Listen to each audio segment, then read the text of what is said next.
Hassle, like get on your nerve, like it's a hassle to get it done. Oh, It was a okay. hassle. It was But we're gonna keep that get on your nerve part out because the doctor it's a great guy. We actually been talking about this interview. I think for doctor years. for For years. years, yeah. Okay, but it's happening.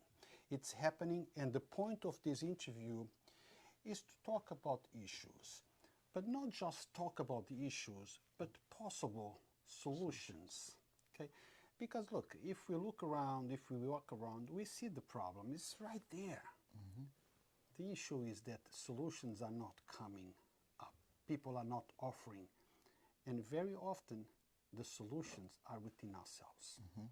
I always tell people, be the things you want to see. Absolutely, absolutely. We were created to be an answer to something Do something. in our generation, yes. Doctor, you go around and you see things, just like I go around and I see things. But sometimes, depending on the lens that you are using, you see things in a different way. Profound. Yes? Yes. How do you see things? Depends on which things I'm seeing. Let's talk about the homeless. Okay. Or better yet, pick any subject you like. Pick what you think it's the most problematic things that need to be addressed. And let's talk about those things. Let's say you're just driving around. What is the first thing you see in our city? I think even just coming here, I think the homeless situation is something that you can't avoid seeing. I think that, you know, right within 50 feet of this building in every direction, you know, you can see the despair and disparity amongst people, and the temperature's dropping. Your heart starts to open even more toward people who are suffering with houselessness and not having an address, no support systems, mental health issues, poor decisions, economic unfairness. You know, we house a transitional housing in our church building right now, for about 60 guys, and every morning about 25 of them get up to go to work. You know, which most people don't think of that. You know, they get up out of the bed, they put their clothes on, they brush their teeth, they grab a cup of coffee, and they go to work. Some to make less money than it takes to be able to afford an apartment and life for themselves. Doctor, let me just cut you off for 1 second right there. It's a very important point that you just brought up because in the minds of many, you're homeless because you don't work. Yes. And I tell them, no. Sometimes you're homeless because you cannot afford to pay the rent on the wages that you're making. That's it. You just said that, right? It's true. It's very true. And if there's 60 men, 20 of them, 25 of them get up every morning to go to work. And the living wage in Westchester is a difficult match to make. You know, many times you have to work 2, 3 jobs and have a spouse that does the same in order to make a living here. And of course, that coupled with other challenges they have with substance abuse, which is sometimes coping mechanisms, and, you know, poor relationships, poor decisions. Some of them are coming out of prison, you know, after paying their debt to society, and then, you know, their record keeps them from being able to find meaningful work. It's just complex. We were talking about that before the cameras came on, about how complex the solution is, because the problem is complex. Lots of us talk about solutions for the homeless. Well, you know, we need to build shelters. We need to find housing. We need to find this. We need to find out that. You know, they have mental issues. We need resources to handle the mental illness issues. But when they build a shelter next to where we live, we don't want them there. I think that's the biggest problem, is the not in my backyard mentality. Like, yes, we need solution, but not here. You know, in Yonkers, my city, I love the city. I raised my children here, and now my grandchildren are, you know, being raised here, some of them. And Yonkers seems to want to do their fair share in solving the problem but it doesn't seem like the rest of the county, which the Westchester County is the one who takes care of that problem. The rest of the county has very little interest in being a part of the solution by offering space and resources and services within the boundaries of their communities, because they feel like it cheapens their safe place. Now, Reverend, when I say, look, I want solutions, but not on my backyard, am I part of the problem? I believe that's one of the problems. It's probably 60% of the issue is in real estate, value is location, location, location. And in protecting our own wealth, we don't want solutions to other people's problems being near our solution to our retirement. Now, Reverend, yes, many work, but they cannot afford. But also, there is a large number of homeless that are homeless because of mental illness. Absolutely. Okay, and or drug addiction. Absolutely. Okay, what are the solutions for those things? For those situations, I understand mental illness should be treated in a hospital, but lots of those folks, when they go to the hospital or police is called, they take them to the hospital for evaluation. Police is not in charge of making that evaluation. The doctors are. And if the doctors decide that they are at risk to themselves or others, they are kept there. But somebody has to pay for that bill. Absolutely. At the end of the day, somebody has to pay for it. Right, because doctors are there to make money. Doctors are there to make money. It's a business. And often, if there is no money to be made, those individuals are released at times. Absolutely. Sometimes within half an hour after they are taken in for evaluation. How do we address that? I think we talked about this on the Police Reform Committee here in Yonkers, about how we were trying to reduce the interactions between the mentally ill and our police department, just because they're not equipped to do it. However, being able to create an institution, a agency that is trained properly to handle those with mental illness and bring them where they can find treatment, is a challenge because of our healthcare system. And every attempt to correct it, is labeled as communist or socialist or something. And really, it just shows that we really don't have commitment to changing systemic issues. We have commitment to maintaining the status quo and the pecking order that's in this country as it has stood since 1776 or even before that. I think that Jesus said it this way. He says, the poor you'll always have with you. And so we're not going to solve poverty. It's always going to be there. But he has then told us to remember the poor, to care for the poor. He says through his apostle Paul, matter of fact, through James, he says that true religion, undefiled, is to care for the widow and the orphan and the poor. That's real, true religion, is to be affected by their plight and to have compassion upon them and make a difference in their lives by any means necessary. Dr. James, let me tell you a little bit, a secret about me. I love to challenge people. I love to debate. I love to engage in conversation. It's not a secret? It's not a secret. God, I thought it was a secret. But even if I wanted to debate in what you just said, I wouldn't be able to. Because I agree with every single word you just said. Okay? And I'm in line, and I agree. I wish those that are watching us would put more action to their words.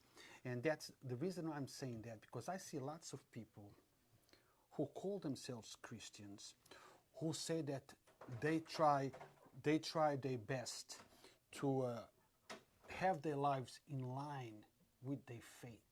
But when we hear the actions, it's a whole different ball game. Yeah. Well, it takes courage to do that.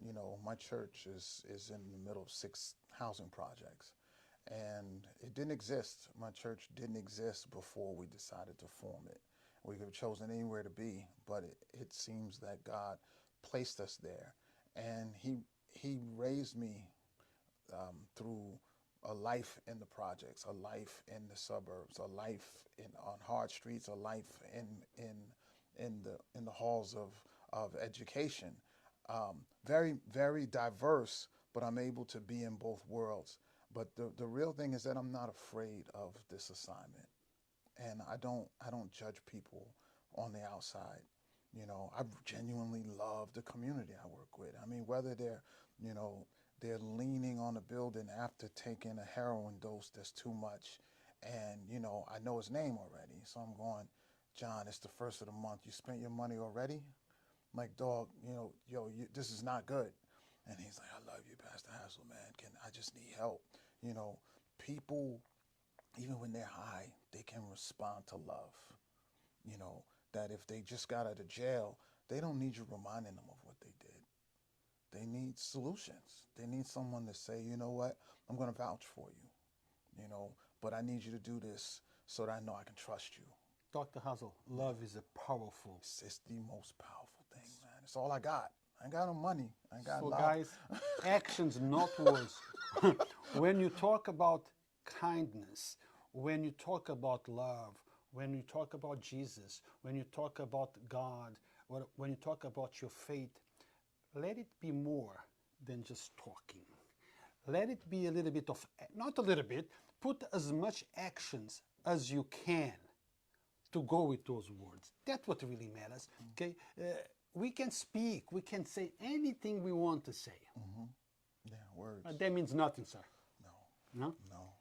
I was thinking, I said this the other day, in Genesis, God made Adam, right, and put him in a garden. Then he says, it's not good that man should be alone. It says that. And then another passage, it says, faith without works is dead, being alone. And so Adam would have just died by himself if he had not gotten Eve put in his life. And I think our faith has to be accompanied with works, or it's going to die. We have to do something to say this is my faith, to show my faith. A lot of people say they believe, but show it, do your faith. That's my challenge today.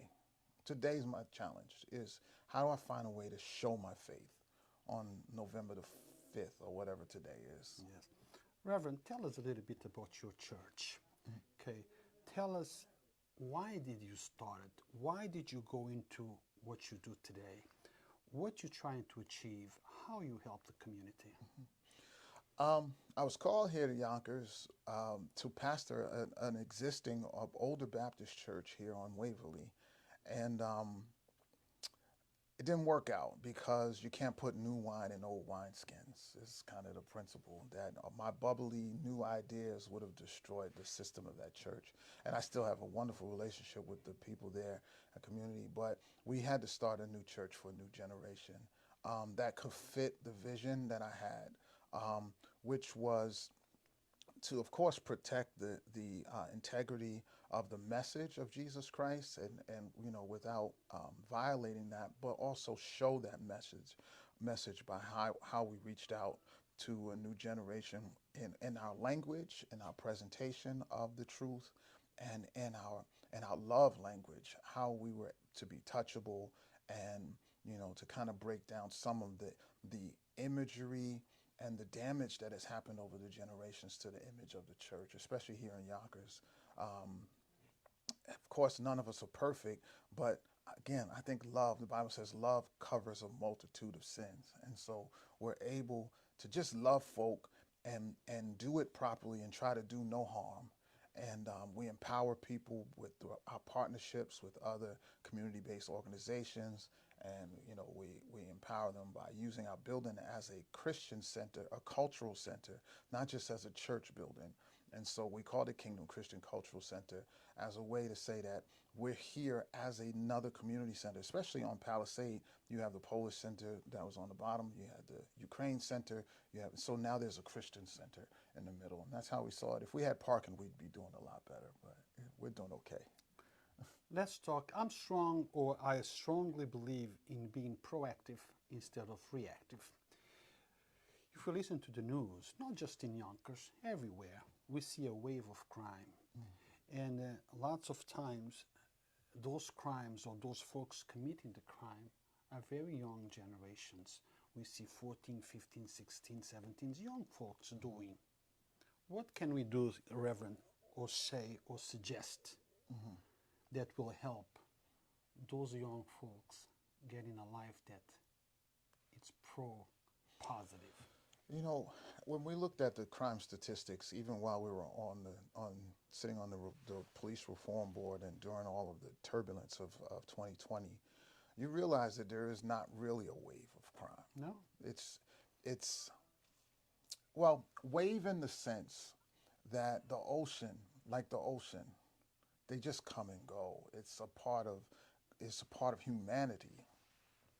I think that crime is treated differently on one side of town than another. Are we talking about bias? Exactly what I'm talking about. Not mincing words. That there's a different perception of what crime looks like on our side, because many times, if, for instance, a child without a backyard he has no property. They have an apartment on the 9th floor. They come downstairs to get out of the house. Now they're loitering. The moment you walk out of your house with nowhere to go, you're breaking the law. So we need a deeper change in our system, Or judicial view. system, view, opinion, mindset. Yeah, and so we get open space that people are able, they call it the streets as soon as you come outside. But in the neighborhood you and I and many others live in, I have a backyard. I want to go sit and play music and laugh with my friends. I go to my backyard. But where do they go? They sit on the stoop. They're on the corner, as they call it. If they're smoking marijuana on the other side of town in your backyard, that's your business. You're in your backyard. You know, who's coming there to search? But we have a circuit of watchers who come and say, now you're trespassing and you're smoking marijuana, and you know you got in a fight. They get in fights on the other side of town, but there's no patrol. The point is that we could label it as a wave of crime, but even where I live, they're breaking into cars, but it's not kids from over here. They don't go over there. It's the kids from my side of the of Yonkers that are breaking in our cars, stealing our change, and ruffling through our glove compartments. I just think that crime and sin is a human thing that can only be fixed by strong families and by having a sense of accountability to the highest power, and we'll get better with his help. Now, Reverend, that's really convoluted, but, yeah, but Reverend, lots of people look at you and they see you as a motivation. This is how I would like to be looked at when I get to the Reverend's age. Not that you're old. No, I'll be 50 next year. 50? Yeah. You look like you're 35. That's why when you said I have grandchildren, I seven grandchildren. I said, how is that possible? Well, the Reverend needs to tell us the secret. Stay with 30. I've been married 30 years next year. Yes, I met your wife. She's good. That's the secret. My regards. Yeah. Faith. Yeah. How important is faith, sir? It depends on your definition of faith. What is your definition of faith? Do I believe that there's destiny for our lives, that God has a purpose designed before we're born? I do believe that. Jeremiah says, in chapter 1, God says to Jeremiah, before I formed you in the womb, I knew you and ordained you to be this. And so there is this foreknowledge of God, which has many consequences. However, we have free will and we get to choose whether or not we agree with the fate that he's given us. Or we fight fate. I fight our destiny, our purpose, by being willful. And it costs us a great life in many instances. Now, Reverend, a little while ago I said that I'd like to debate, and you said that's no secret. So I'm going to pick on what you just said. Come on, let's go. Many people say that free will is nothing but a justification for the things we cannot justify. Okay, when we cannot justify a certain action, we say, oh, God gave us free will, because we cannot justify or give a logical explanation to those actions. What would you tell me if I say this? I think the free will in my estimation, that free will is necessary. And I'll tell you why. When I go right to the Bible again, in Genesis, he makes the garden, right? He puts two trees there, the garden. He puts the tree of knowledge of good and evil and the tree of life. And I said, why did you put the tree of knowledge there when you knew it was going to cause a problem? He says to me, in my thought, he says, because without choice, there's no love, no chance of love. If you don't have options, you can't say you love. Free will is necessary for us to experience the greatest thing we just finished talking about, which is love. Because now God loves us, but we have to choose to love. And so we have to have the choice of not loving. And this is why there's sin and destruction and injustice in the world. It's because we have the choice not to love. It's not a justification. It is the opposite choice of the fate and destiny of God, that we could have Eden if we would choose the tree of life. Deep, something to digest, think about it, and counter or tell us what you think, if you agree or disagree. But don't just say, I agree, disagree. Articulate your opinion. Let us know why. Let us know why. What else, Reverend? What else do you see in our society, our community, our country that needs to be changed, and we, the people, have the power to change those things? I have a simple philosophy, and we've talked about the love part, but it's not just love for me. It's the Apostle Paul talks about in 1 Corinthians 13. He says, now abideth these three: faith, hope, and love. But the greatest is love. And we talked about the greatest. But I believe that our generations need a return to faith and hope. How different would our behavior be if we believed in the benevolent Creator who had a plan for our lives, and that plan was something we could look forward to and invite into our lives? That faith and hope, much of what I see in this generation is they're very present, which I think is a good thing, to be in the present, but they have no sense of the future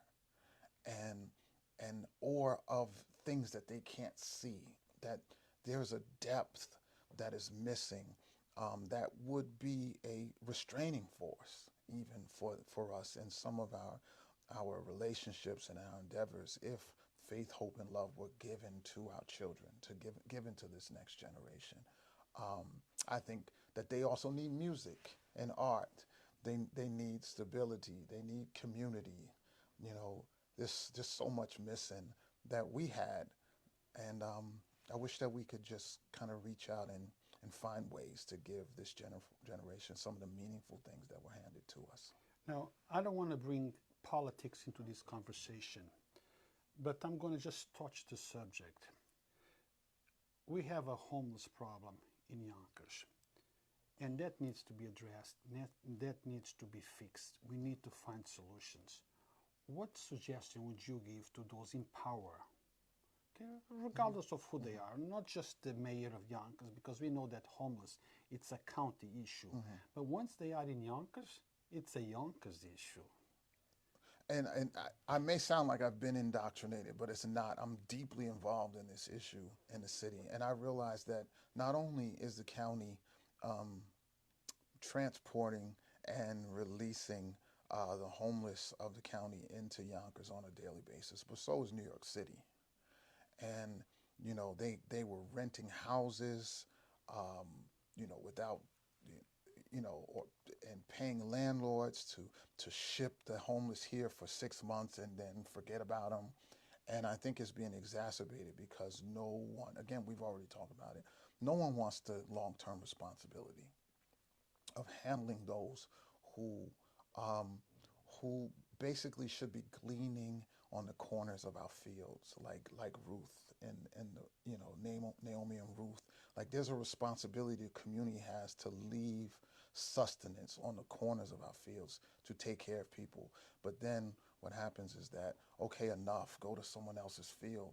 That's really the problem. And Yonkers is trying, I mean, and of course, you know, I had major issues getting approvals to even accept from, you know, the residents from sharing community into our building.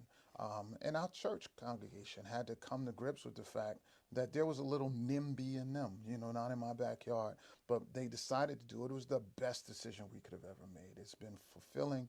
We've been able to, in our partnership with the YWCA, to do that.